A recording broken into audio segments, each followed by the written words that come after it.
All right, sorry for the late start, 20 after 12, for a meeting that was supposed to start at 12, so anyone that's viewing online, my apologies. So we'll call the meeting to order. Is there any declarations of conflict of interest? Okay, seeing none, can I get the approval of the agenda, please? Sure. Okay, moved. Yeah. Okay, seconded as well, thank you. Adoption of the minutes for September 28th, 2021. Yes. Moved and seconded, thank you. Any business arising from those minutes? No. No. Seeing none. Councillor Drawn, you online? Yes, I am. Okay, perfect. Thanks, Bob. Sorry to start the meeting late. No problem. Okay, so I was we'll there for most. What's that? I was there for most of the conversation there that the person that came in to talk to you, right? Yeah. Okay. Good. Yeah. No, I knew you buzzed in. I just wanted to make sure you're still there. Thank you. All right. So we'll move into reports, fire, operational, and updates. Chief. Well, thank you very much, Mr. Chair. Good afternoon, everyone. The operational report for September 22nd to October 18th, 2021.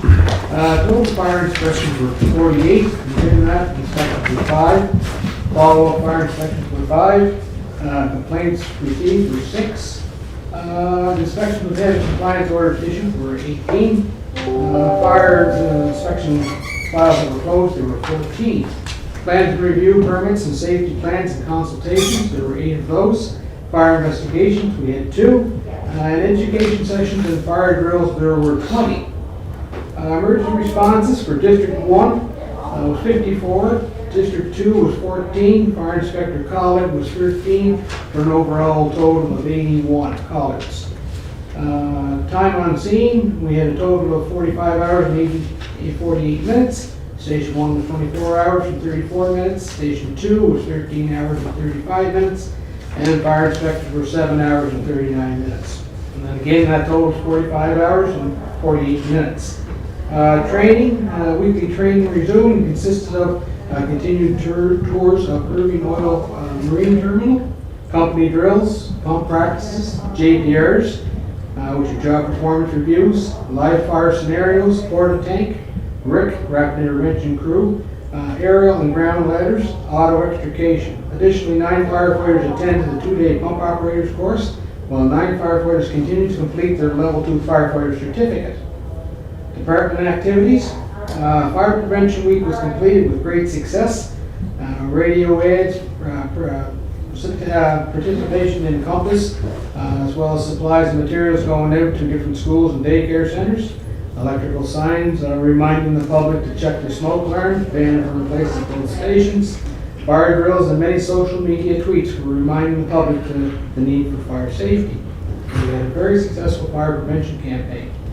Our recruitment campaign is underway. To date, I believe we have 47 information packages that have gone out, which is very well received. And we also have 1 critical incident stress debriefing involving a motor vehicle collision on Riverside Drive. Upcoming events, I'll remind everyone that November 7th, return to standard time with a reminder to change your clock changer with your batteries. And we will be at McDonald's on November 6th from 11 to 1 giving out batteries. So that's an upcoming event for everybody to remember. Also, I have a few comments myself. Letter 1 is currently at the dealership in New Brunswick. Receiving final servicing before it arrives here. We're sort of looking at maybe next week. Letter 1 will make its way here at Charlottetown. We'll be glad to see the new letter. With regards to Fire Station 3, we have another meeting scheduled for November 2nd, and that's going to be scheduled with the executive team to discuss feedback from the mechanical engineers. So to date, since September 1st, we've had 7 meetings on this project. We're moving along fairly fast and doing it very fast. Fire prevention bylaw, a review of that revision has been sent to the CAO. I believe on September 16th or 17th, thereabouts. Also, Mr. Chair, I will provide you with a copy of it before your next meeting, so you can have a look at it. Perfect. We mentioned volunteer recruitment. Our EMO MOUs, we pretty well have them all tidied up, and they're now in possession of the CAO for his signature, and then we'll disperse them back into the various communities that we've created a partnership with. So that's underway as well. Turnout gear, we had a capital budget new initiative for turnout gear. All people that are involved in receiving new threats of turnout gear or turnout gear have been measured, and we are now proceeding with the quote and purchase order and get that gear ordered in. So that's coming along. Annual testing, we've had our FC gauge, our ground ladders and rescue tools, aerial ladders, radio system, turnout gear, fire pump capacity, and fall arrest devices all received their annual testing. We were in a bit of a rush this year to get everything done as quickly as we could because we were a little bit concerned with the Atlantic bubble given the COVID situation. Department training is resumed for the fall session, and schedules been posted in both stations. Also, we are in the process of a capital budget. Do you want to discuss where we're at with that now, or do you want to leave it for? We can leave that for. Well, we can leave that. Okay, we'll leave that. Yeah. Just to advise that for capital budget, we're in the process. Perfect. Okay. Wow. That concludes. That's efficient, Chief. A lot of news in a very short period of time. Any questions for the Chief? Councillor Duran, any questions for the Chief? No, I'm good, Chair, thank you. So, Chief, new ladder truck, you said it's arriving, you think, or hopefully next week. From that point, once it arrives to being in service, I'm assuming there's training involved, things of that nature, or is that, or when the truck arrives, is basically put in service right away, or? Right. When the truck arrives hopefully next week, it'll take a day or two for me to go over a final inspection. It's a large vehicle and a large RFP or proposal with the truck. So it takes a little while to take acceptance of the truck. Then it will be going to Station 2. Training is scheduled for the aerial for November 30th, December 1st and 2nd. I would much sooner see that training be completed before we take the truck out on our own to do any kind of training with the vehicle whatsoever. That way we're familiar with the override systems and we've been properly trained on the apparatus. So hoping to have the truck in the bay usable December sometime? Yeah, I'm sort of expecting second, third week of December. Perfect. We should be able to have that vehicle in service. Perfect. Did you say you have 47 volunteer kits out? 47 people have come forward? 47 people have come forward to date. Wow. And of that, of course, there's a requirement to bring back various pieces of information. Yep. Marriage abstract, medical, criminal background check. I believe there are 7 that have completed all of their information so far. Wow. So yeah, it's coming along very well. Last question, bylaws. I know you said that the CEO has it as of September 16th. The process, was at the province initially, right? The bylaws? Was that the province they're coming back? We're now with Peter for review? Right. With the bylaw revision, I've sat down with staff and got their feedback. I've been to the local city solicitor, received his feedback. We're able to provide a document, a fairly good sized document. Also sent that out to the CEO for his comments and questions, and then I'll send it off to Chair. And what I sort of anticipate doing is, because it's a large, not such a large document, but it's a complex document, it takes in a lot of new information. I would prefer to sit down with committee sometime on a Saturday morning with the city solicitor here and go through the document. So we can answer all your questions and you get somewhat comfortable with the document and what the changes mean coming forward. Okay. So we have a PowerPoint presentation. Good opportunity for Egg McMuffins, right? Exactly. All right. That's all the questions for me. So there are no questions. Thank you, Chief. All right, moving into police operational. Chief. Thank you, Chair. Fire always seems to get off easy. I'm going to start bringing some questions for him, I guess. Appreciate the cooperation. Postal service for police service last October 1st to date was 1175, up a couple hundred occurrences from last year, which is not a really good reference year because of COVID. But we're starting to see the calls climb back to normal numbers. Happy to say that Daniel Laybolt has started in a new position as a crossing guard from McWilliams Road in relation to the Lucy Maud school. So we worked with the school. They identified the need for a crossing guard, and yesterday was the first day. So welcome to the team, and I'm sure she'll do a great job.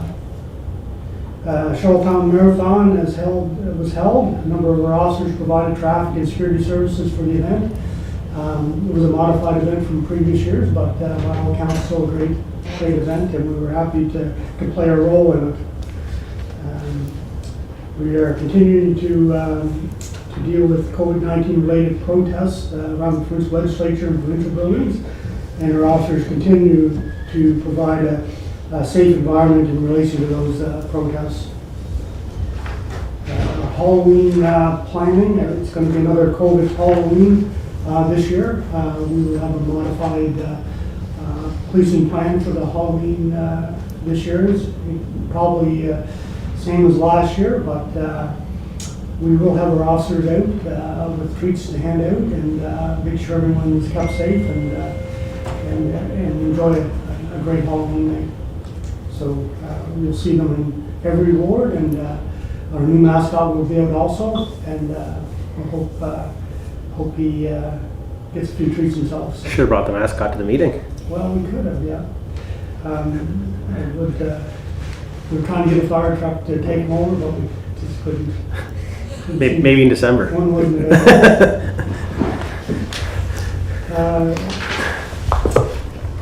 Tender is a draft tender for their firearms acquisition. So in the capital budget this year, we've made a request for an update of firearms and holsters. That tender is with finance for review right now, so we hope to get that in soon. And that's the operational report, and then move on to personnel. Chair, if you haven't. Any questions with the operational report? Councillor Duran, any questions on operational? No, I'm good, thank you. Okay, moving on to personnel. Well, there's some very exciting news under our personnel. So many of you know that we've recently held a competition for entry-level constable positions. And through a series of events, we're actually hiring 7 new constables as a result of that competition. I'd like to congratulate Peter Stagg, Cody Cudmore, Jonathan McGrath, Dakota Van Colen, Colby Landergan, Chris Ivanko, and Holly Hartland, who will be sworn in here at Council Chambers on Friday at 2 p.m. So if anybody, committee or council, would like to attend, it's a very exciting day for our police service. It is the largest single hiring since amalgamation of the city. We were able to accomplish that through a series of events. So council had allocated monies in this year's budget for 2 positions. We filled 1 position related to a long-term position. Funding from the provincial government for in relation to the mobile mental health initiative provided funding for 2 additional positions, and because of forecast attrition and other long-term absentees, we felt it best to fill additional 2 positions. So a total of 7. We're very excited about that. We feel it's going to be an injection of youth and enthusiasm in the police service at a time where it's in transition, and it's can nothing but be a good thing. And we'll keep council up to date on their progress. Yeah, so one point of clarity, Chief, on that. Just again, the 7 positions sounds like a lot. I know that we approved 2, and I know that was the focal point in the media that we did 2. And of course, we're going to be coming out and saying that we did that we were hiring 7. But I'm glad that you elaborated on where these positions came from. That this is not new money. Yeah, there's no impact to the operational budget as a result of these hirings. So, again, it's just that it was the timing of the events that led up to it, and take advantage of this recruitment process, and the stars aligned for us, and we're very excited, and we know our candidates are very excited. Mr. Chair. Yes, Councillor Ramsey. Thank you, Chief. That's fantastic news. So what does that bring our numbers up with the 7 new hires? Well, Were we 75 officers or 58 officers before? Yeah, we had 63 sworn officers, so Right. with the additional mobile mental health positions, that would be 65. Okay. And with the mental health, they're not going with the mental health vans and all that stuff I noticed yesterday and today in the news. Yeah, so it's a what they're calling a soft launch, and so the officers are not with the units per se, and they haven't even started in that capacity as of yet. But the officers that are allocated to these positions will be, tasked with very upstream community policing initiatives, and if it's supporting mobile mental health or other things such as panhandling or homelessness, or we plan to use these positions to address a number of the issues that are emerging in our communities. Okay, thank you. Sorry to interrupt you, keep going on Okay. the personnel. Acting Deputy Chief Jennifer McCarron recently attended a leadership development course, and I'd like to congratulate her on her successful completion of that. And Deputy McCarron, would you like to add anything about that? Sure, it was a modern version of the old, I guess they call it the SPAC course in Ottawa, the leadership course, trying to bring it up to modern day and how policing has changed over the last few years and how to deal with all the difficulties that might come up. It was an excellent course. Congratulations. Thank you. Yes. And that's what I have under personnel, Chair, and bylaw next. Okay. Councillor Duran, any questions with respect to personnel? No, I don't, Craig. Just happy to see them all hired. That's great. Okay, perfect. Councillor Duffy, any? I'm fine. Okay, moving on. Bylaws. Our bylaw officer, Constable Sutcliffe, has been busy over the month responding to numerous bylaw-related offenses related to uncut properties, typically garbage-related or uncut grass type of instance, but he reports having a busy month, and that's what we have on the bylaw. Numbers down or up this year compared to, I don't have those numbers right. That's fine. The chair, but I can get those for you. No worries. Chief, on the bylaw, is our bylaw officer, I gotta be careful as I hear, overworked? Like there should be 1.5 bylaw officers or 2 bylaw officers or something like that? Because there's times that our bylaw officers just run right off his feet. There's no question it's a busy position. Yes. It is seasonal to a certain extent. Okay. There's certainly times where he's challenged to meet, the growing demands. I don't think we're at the position where, the breaking point where we need a second person, but it's certainly important to manage his time or her time. Yes, whoever's in that exactly. position. I mean, everybody wants him there at the same time, right? And like he is only one person, and he can't be there at every cause that I'm 24/7. No, that's just for my own clarification. I just wondered if he's overworked or if there's room for someone else. I'm assuming some call a lot more often than others. There's certainly a lot of repetitive. Yeah, there would be. Yeah, for sure. No, I just wondered. Thank you. And that's the great thing about having continuity of a single point of contact that Right. triage those and work efficiently, so. Yes. Okay, thank you. I'm going to turn it over to Deputy Coombs now to report on some community policing initiatives. Deputy Coombs. Chair, just start off with just a quick letter of appreciation we received from a lady on Kent Street. I won't give you her name or address. She just wanted to call in, express her thanks to Constable Jason Pound and Phil Hinchberger for the wonderful way they responded to a situation involving their son on September 8th. She praised the officers for the way they handled the situation and their extreme kindness to her son, who was in a bad situation that day. So, good to see things like that come in. I love good news. Also, a couple of stories on our website. One is we assisted with HMCS, the Navy Reserve, in their 18th annual Make-A-Wish Fund. Participated and helped with traffic enforcement and that. Speaking of copper, this is a story we put on the website with Constable Johnson. After we put a story on saying who he was and that he was named, we received a letter, came to my desk, from a young girl from Little Rock, Arkansas. I'll read you the letter she put on my desk. Dear Copper, I'm sending you a big hug all the way from the United States. I wish I could meet you someday. I'm collecting autographs for mascots all over the world. If you could send me yours, that would be great. I hope you're doing well. Thank you for your time and have a wonderful day. Lots of love, Ramsey. So it's kind of interesting where people are seeing some of our stories from. So anyways, we sent her back a picture with an autographed copper, so that was kind of interesting. Also, like the chief said there, we were very active with the PEI Marathon, which went quite well. A lot of our resources went to that on that day.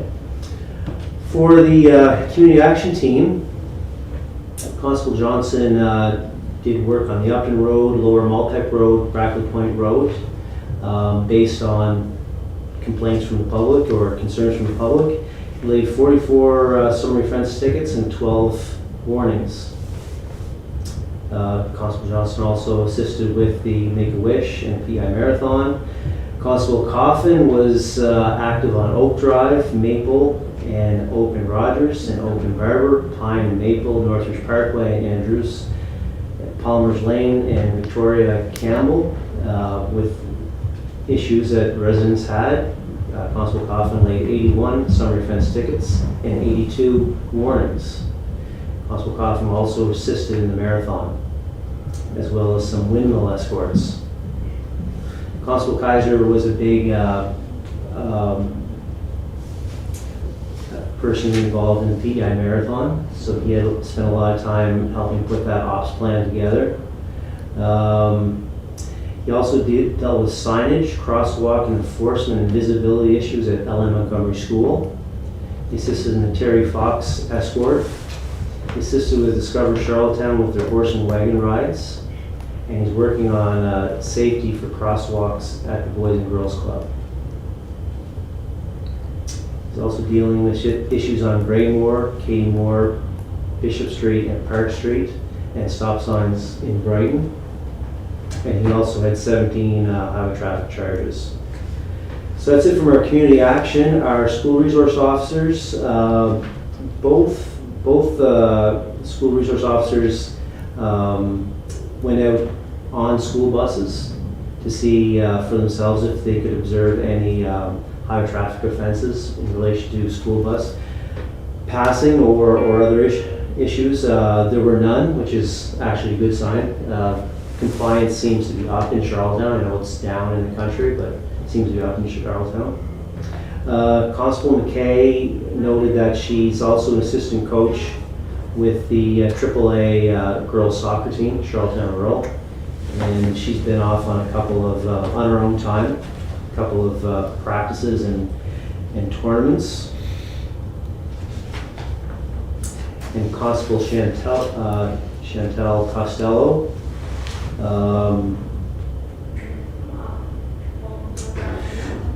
was involved fairly extensively with the walkout situation that we've heard about in the news there, two high schools, and she's presently in the stages of putting together a presentation regarding information sessions on what a sexual assault is and sexual harassment, and that's with the participation of the principals and the administration there, make sure that everyone has the proper information.